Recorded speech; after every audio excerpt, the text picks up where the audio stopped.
Hi, this is a mini course on Amazon long tail keyword SEO or search engine optimization. Now, the first thing we're going to do is we're going to define just what that is. And to define that, I'm actually on Amazon here. Now, what it does, or what search engine optimization does on Amazon, is when a potential reader enters some keyword, like let's say paranormal romance, and presses return, Amazon goes through a process of comparing keywords in the book against the search keyword up here to decide the search order, or the order in which the search results will be displayed. And there are actually things that you can do to get higher in the search results and even onto page 1, which is what you want. So you want to go after keywords that will get you onto page 1 of an Amazon search result. Now, why are they called long tail keywords? They're called long tail because the strategy that we're going to take is, rather than grabbing a few, maybe one or two very popular search strings over here on the left that get a lot of traffic, what we're going to do is grab a lot of less popular keywords, which are usually long, as a matter of fact. Now, they're not called long tail because the keywords are long. They're called long tail because they're found in this long tail of this graph. In other words, we're going to get a lot of keywords that don't get much traffic. So they're not going to be a lot of competition for them. So we'll be able to rank highly. And if we get a lot of them, it should equate to the same amount of traffic as this gold bar over here for just a handful of really good keywords. Now, it's important before we start that you understand one thing, and that is, where are these keywords in a Amazon book description? Let's first begin with how the title is constructed, how your book title is constructed. Look at this book title.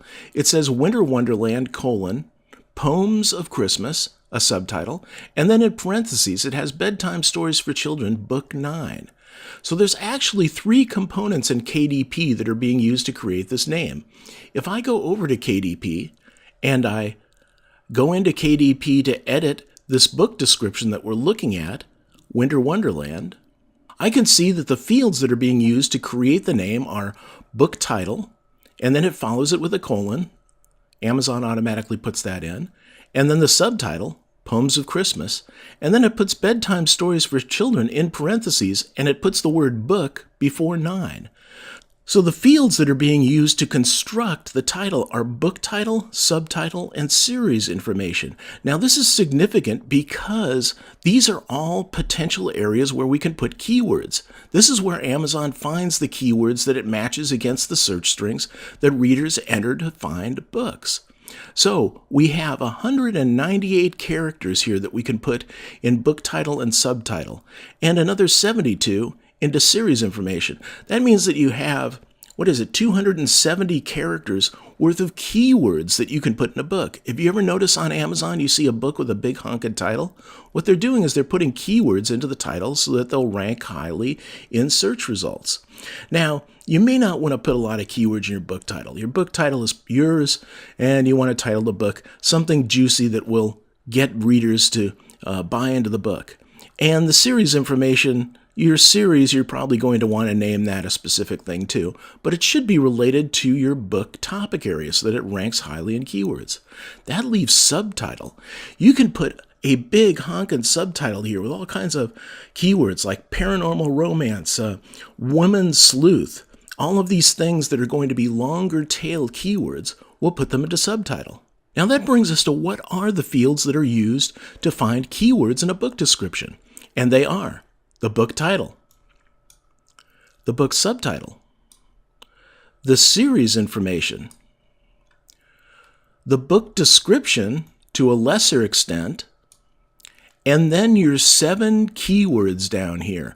So make sure that you put in all 7 keywords so that you can be in the search results for as many keywords as possible. Now, when it comes to gathering keywords, I just like to use a simple text editor.